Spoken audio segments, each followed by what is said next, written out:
Breaking news right now. The same part of Interstate 40 impacted by Helene is shut down in both directions, flooded, rock slides earlier this evening. WVLT News begins now with breaking news. This happening near the Tennessee-North Carolina state line in Cocke County, right near the Pigeon River Gorge that had partially washed away. Good evening, glad you're with us for WVLT News, folks. I'm Ted Hall. And I'm Casey Wheelis. Some people got stuck in that area tonight for hours. There were more than a dozen rescues. All previously stuck traffic, though, is now off the road as crews work to clean up and evaluate the situation. Closure may last a while. TDOT says if you have plans to drive and Interstate 40 would take you the right way, you're going to have to make other plans.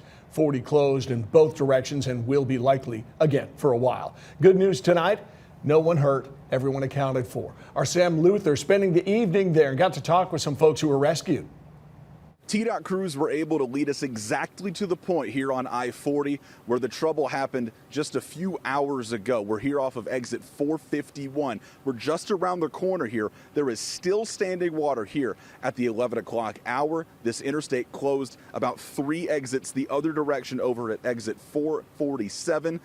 But it's created problems all day for travelers, especially for the people that were stuck in it. Over at the Cocke County Courthouse, I talked to some of the people who were rescued from the standing water here on the interstate, as well as a home just off the road here that saw a lot of flood damage as well. Those people who didn't want to go on camera told me tonight that they were just driving along and then they didn't even know where that water was coming from. They usually would expect it to come up from the Pigeon River. In this case, it came down from the mountainside along with some rocks and debris that caused instant flooding. Their cars lifted off of the road, pressed against a barrier that just, if it went a few feet more, would have fallen over the side of the interstate into a gorge or into the Pigeon River, potentially life-threatening situation. Thankfully, that did not happen. About 20 people in total had to get rescued tonight by first responders. No injuries, no fatalities as of this hour tonight here Wednesday, almost heading into Thursday morning.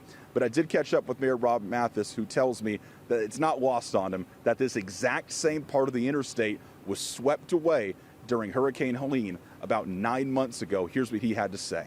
We are still all fairly traumatized from what happened last year.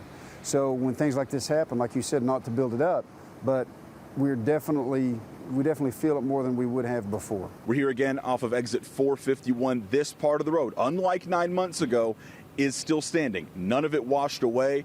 But Ted and Casey, I'll leave you guys with this. First responders, including Mayor Mathis, told me tonight that this area, being more or less a construction zone, may have saved people's lives. There were barriers and barricades on the other part of the interstate lane that may have kept some of the water on the road, which caused the flooding when it came down off of the mountain. But in return, it did also potentially lift those cars up and stop them before they fell over those barricades and into a more dangerous situation. Again, no injuries, no lives lost tonight. People thankful that it wasn't worse here tonight in Cocke County. Our Sam Luther on I-40 in Cocke County. If you plans to drive through that area, you're going to have to find another route because even some of the side roads are closed up.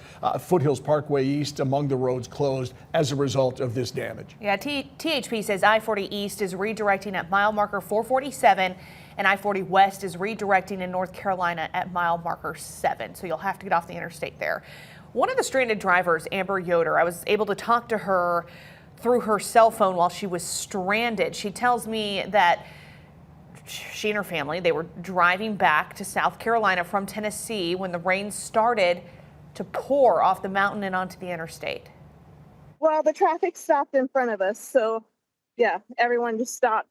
And then it was still raining a good bit. So we waited a little bit till, it stopped raining. And then people started getting out and looking down here and realizing there's cars down here in trouble. Okay. And are those people okay? Did they get out or are they still in there? Okay. Yes, they are all here. And it was families, including us like a child, well, probably more of an infant.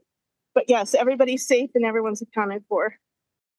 She says they were stuck for at least 3 hours until finally they were able to turn around, head back to Tennessee. They'll have to find a different way to get home to South Carolina.